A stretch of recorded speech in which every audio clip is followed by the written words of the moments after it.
Hey everyone, welcome back to the channel. If you're new here, my name is Rhiannon. I am a witch and pagan.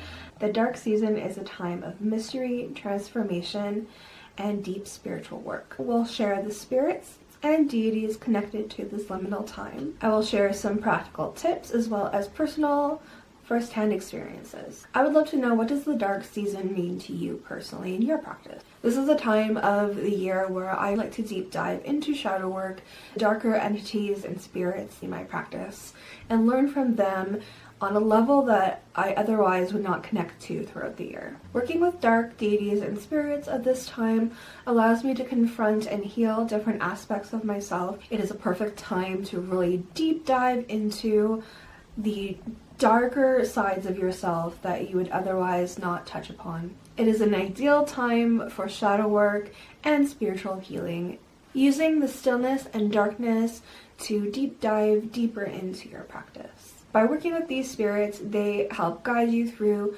darker times, darker energies, darker emotions, and maybe things that you don't otherwise know. They can help guide you through challenges that will help you grow, as well as support you through the learning and healing process.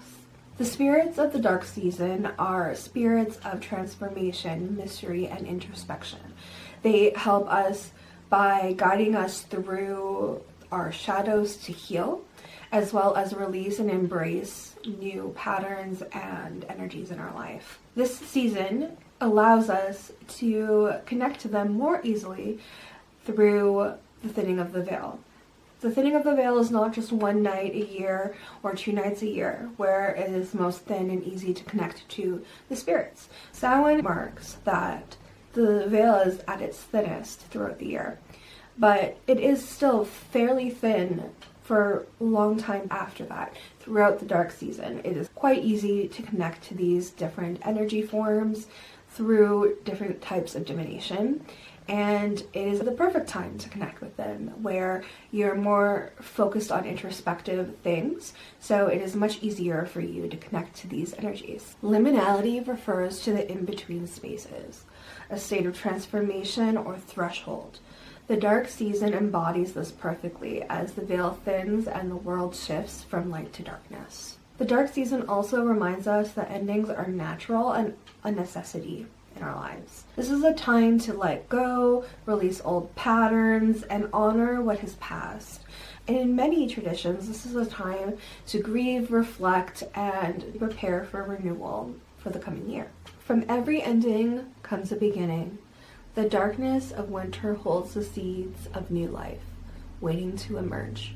In Irish folklore, we have spirits like the Banshee, known for her connection to fate and death. In Scottish traditions, we speak of the Wrights and the Cailleach, guardians of the dark winter. When I first began working with the spirits, the season became a doorway to a deeper understanding of myself. Now you may ask, what kind of spirits are there that I can work with to help explore these different aspects? I've accumulated a number of different spirits and deities that can help you start your research process. There are several, anything from the beginnings of our ancestry to the Fae and so much more. First off, we have our ancestors. Our ancestors are perfect for this darker season. They offer an opportunity to honor those who came before us and learn from them. Through my practice, I have learned so many different things that are not written in books or passed on through verbal history. These are things that I was told one-on-one that have become a part of my practice. We also have nature spirits like the Banshee or the will-o'-the-wisps. We could also look at the spirit of place as one of these spirits. Connecting to the earth and learning lessons through the coldest time and the darkest time of the year offers a space of stillness, and this is a perfect place for those lessons to come through. We also have shadow entities. Shadow entities offer a reflection of our fears and hidden truths. We also have the Fae of the Dark Court. These are the winter or the unseelie. These energies are deeply tied to darkness and to the liminality of the time. We also have the spirits of the house or house spirits. So things like brownies or bogarts offer protection and connection to the home. This is the perfect time for hearth magic, connecting to your home and cultivating that perfect energy in your space. Another spirit you could look into working with is that of psychopomps. Now, psychopomps are souls that guide like Anubis or Chiron. These spirits also bridge the worlds between the afterlife and the living. Now, there are also living people who are technically psychopomps, and it's also another path that you can look down. We also have spirits of dreams. These are spirits that you encounter whilst in your dream world. These spirits can help illuminate and bring clarity to the dream aspects and symbolism that you have within your dream world to help you interpret it into your waking life. Now we're coming to deities. So I have a list of numerous deities. This is not at all like an exhaustive list, but these are just some that came to mind that one call out to me, or two I find that might be the most likely to help through different types of energies. First off, we had the goddess Hecate. This is the goddess of crossroads, magic, and the underworld. Hecate is also a triple goddess in some aspects. This deity is a beautiful deity to work with if you are working with any of those energies, or if you are a witch in particular. We also have the Morrigan. This goddess is of war, fate, and transformation. Rather specifically, this is a goddess that I have been almost terrified to admit that I wanted to work with, because her energy has been so powerful to me. But now that I'm saying it out loud, I definitely feel a deep call to her, and this is something I'm hoping to work with throughout the coming year and connect to her a little bit more. At first, when I first started my practice, I couldn't work with anything other than something that was very soft and motherly. Now I'm starting to realize that there's different energies that I need, and I do respond well to tough love in a lot of instances. So we also have the Morrigan or Hecate. Both of these energies are very similar in that way. We also have Hel. She is the Norse keeper of the underworld. We also have the Onkaliak. This is one of my main deities. She is the Scottish winter goddess and a crone figure. There's also Santa Morte. She is a figure of protection and transformation. There's also Nyx. She is a primordial goddess of night and mystery. Now, Nyx has come to me several times through just tarot readings that I have watched and also pulled myself. So this is definitely a goddess I think I might be looking into diving into a little bit more. We also have Lilith. So Lilith is a goddess of independence and hidden truths.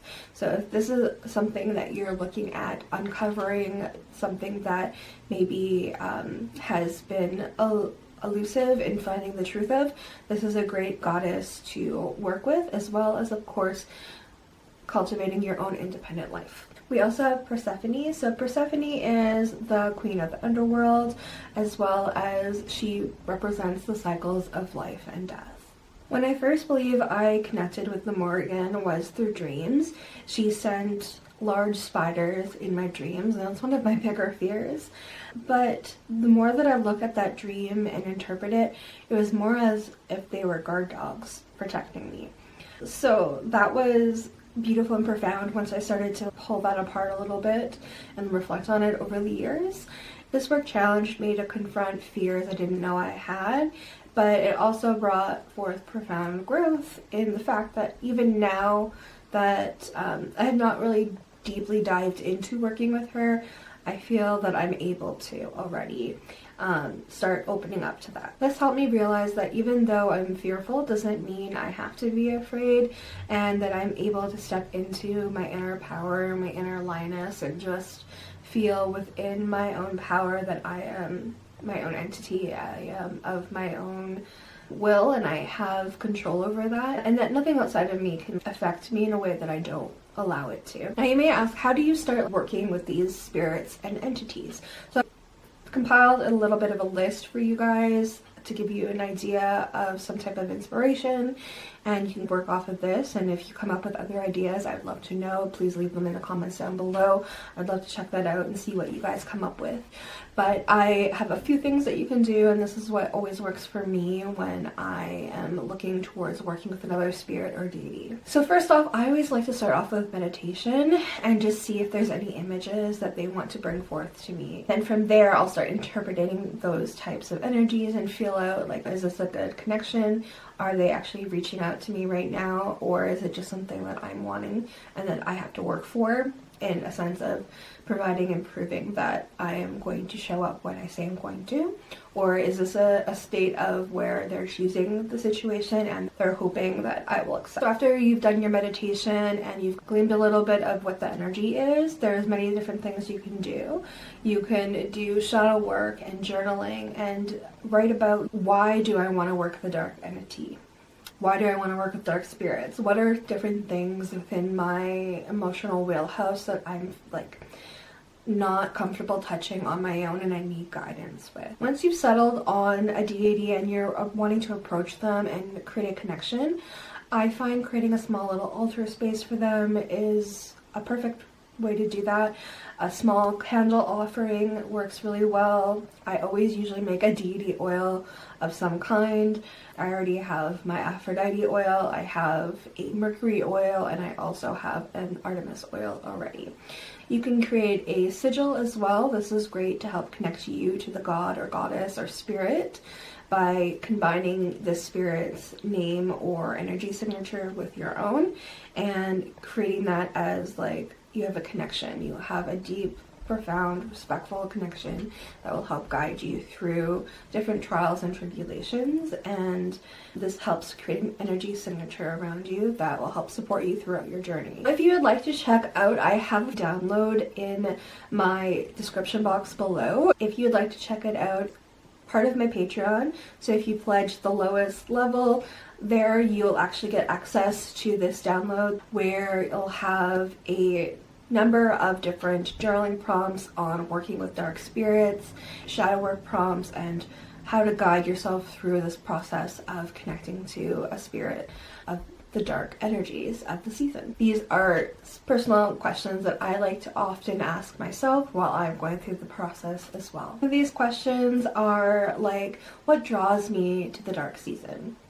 You want to reflect about the feelings of the darkness and what draws you to the mystery of it, what draws you to the stillness of it. You might also want to ask yourself, how do you embrace the shadows for healing and growth? You might also want to ask yourself, how do I view darkness in my life?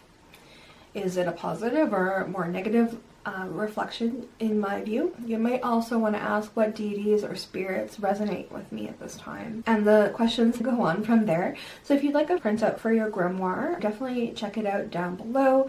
Definitely check out my Patreon link down below, and you can find that and a number of other different resources that I've added over the last year. The dark season helps remind us that transformation begins in the darkness. This is a time to embrace the unknown and honor the cycles of death and rebirth.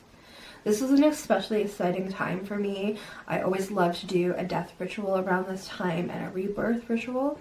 So I'll say goodbye to the things that no longer serve me, and then I'll do a gratitude ritual after that and a rebirth for what I want to manifest for myself in the coming year. This is definitely one of my favorite rituals that I do every year. Which spirits or deities are you most connected or drawn to for this time of the year? I'd definitely love to know which ones are you the most drawn to. Please share with me down in the comments below so we can chat. I know for me, I love sharing those kind of things and finding out why. I always love to know what season people are in and what draws them to certain things. It's just super fascinating to me. If you enjoyed this video, please subscribe as well as turn on the bell notification so you don't miss out when I post a video. I post every single week all about the magical, of course. And also, if you'd like to support my channel further, you can definitely check out my Patreon down below. There, I have early access to my videos and podcasts, as well as downloads from my own personal grimoire, and I am hoping to start a witchy book club in the near future, the more people that join over there and I start connecting with a little bit of a small community over there, we can start having our own little witchy book club. I also would love to start doing some type of live spiritual work with you once a month or once every 2 weeks or so. Maybe on the new moon or the full moon. I think that would be super fun as well. So if that's something that interests you, definitely go check it out below, and please don't forget to share this video. It helps me out so much. And leave a comment down below. What about this time of year like really draws you to it? Do you enjoy this time of year, or is it something that maybe you don't enjoy so much? Have an amazing day, and I hope you all stay wicked. Bye babes.